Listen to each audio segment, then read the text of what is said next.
Scene 58. Interior. Faeraud's chamber. Night.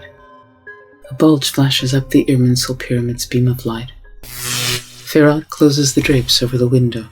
Finally, she's gone. Better chance of success without her meddling.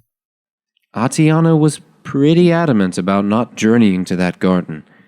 At the Educatory, she taught that such a place was a mere fable. Now that we're men, old enough to investigate, she forbids me to go. But you, Aedon? Certainly not I, for I've pledged words to follow the teachings of King Yaswin and protect... Faeraud abruptly raises an arm to halt Aedon's confession. The Asterians.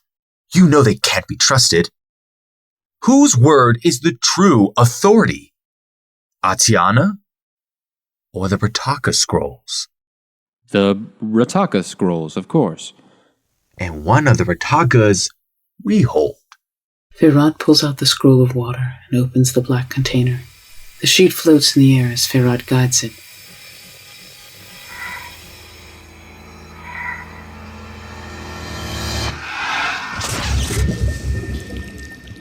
Ahano Kerotan Ahe Toro. Part 1, Section 3, Node 2. This section tells of the garden. Spirits of water dance above the floating plate. Atlantis font, made from water. Rise and fall with the scroll's voice. Ibrum ayunwe rudan vuyun vant avon apuravoro. What does it say, Aedon? From your garden we were banished forever. Only a prince who is pure may enter. You sent us away from your pastures naked. Who comes to take, death comes to take rid. Unat vordu coriu stoium huedo epur atio. You welcome those seeking aid for a sufferer. You allow passage to us who help some other. Judgment you levy on the thief, haggler, and fibber. Aedon! The mech is dying, and you may be the only one who can save him. Me? Whatever do you mean? You read it. You may not pass through if you seek the bounty for yourself. Aedon looks confused. Listen, if I took this journey, I would seize the harvest for myself. I want that prize from the everlasting tree. With that produce, Aedon, I could live forever. But I cannot chance an attempt, because its enchantments would see my selfish way and send me to my death. And then neither Lamech nor I would survive. The boys reflect on the statement. I hadn't expected such an honest answer. Oh, no, I can't. I mustn't. Lamech's life depends on this. Who else can pardon your father and allow him to return home? I know not the way, nor would I have a chance better than you or any other. What if the person who gave you that glow beak you wear were to discover that you knew about this scroll?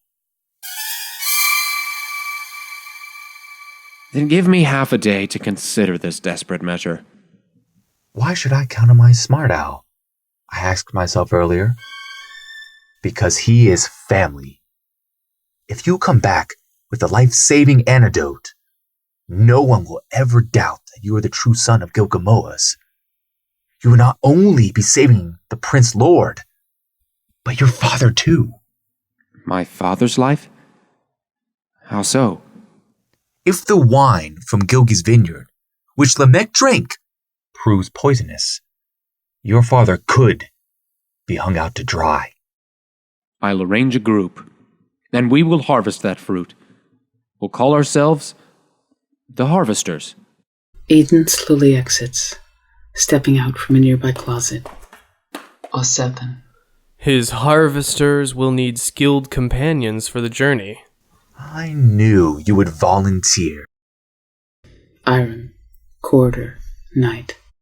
As Faeraud leaves his chamber, a female brushes back her short hairs, rounds a corner, stands rigid. Faeraud turns to meet Captain Andromachi, wetting lips. And if your band of Educatory mates do obtain this fruit? Captain Andromachi, Lamech needs only strength enough to name me his heir. The two continue walking, lowering their voices. Why should a dying old man be given more than a few drops of its juice when we can taste the rest and live forever? This quest, it should be handled by a warrior channel. The smart owl is innocent and stands a better chance. They pause as a couple other princes pass by. His innocence sides with the Asterians. I've seen him converse. Once Aedon gets through, all you have to do is follow. Follow? I am a leader. The best in your service. Faeraud unfolds a map, pointing to a possible path.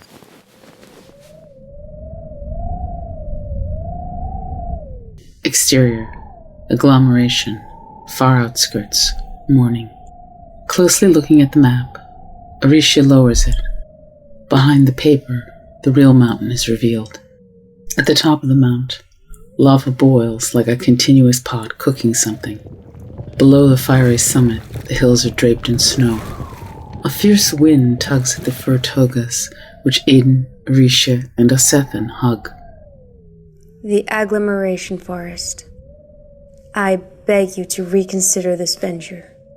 Its vast rewards are unimaginable. We mustn't be distracted by the perils or spoils in our path, but alas focus on the fruit, which will heal. Arisha, pointing. The garden, with the forever-lasting tree.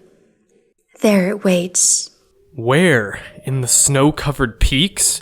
Or the volcanic top above? At a plateau between the two. Edge of forest, afternoon. Hiking down a hill, Aedon stops for a final look before the view is obstructed by the thick forest surrounding the mountain. Osethan drops the large bundle he carries. I assign that we won't be needing all this heavy gear, especially these 100 arrows. Arisha, grabbing the arrows. I'll handle the armaments. Before you pierce your flesh with one of their tips. From behind one of the bags, Dumar the duck, nosy and over-helpful, waddles out. Help? I can help you guys. Right now we just need to set up camp. Remove our sandals and eat. Dumar muddles through their belongings. Eat? I can help with that too. Don't need to take off my sandals to do that. Name is Dumar. Dumar the duck. And you should not be tromping around these parts with no escort. I'm an experienced tour guide of the agglomeration. As Aedon pulls the final rope tight on a tent pole, Dumar wraps his wing around the line, pretending to help. Creak, bend, crunch. A falling tree commands attention. Frightened, Osethan dives into the tent and then peeks out, leaning on Arisha's bag. Why don't we go check it out instead of squishing into the poisonous arrows? Aedon, leading. Quietly.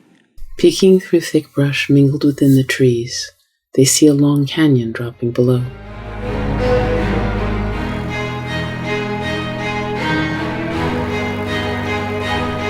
A distance off, warriors are setting up hundreds of tents, crowded together, cutting a road into the agglomeration. Why would warriors be sent here? Are they following us? There was chatter that others might try to organize teams to undermine our efforts. It looks as if they're going to pave a road right up to the garden. How can we compete with that?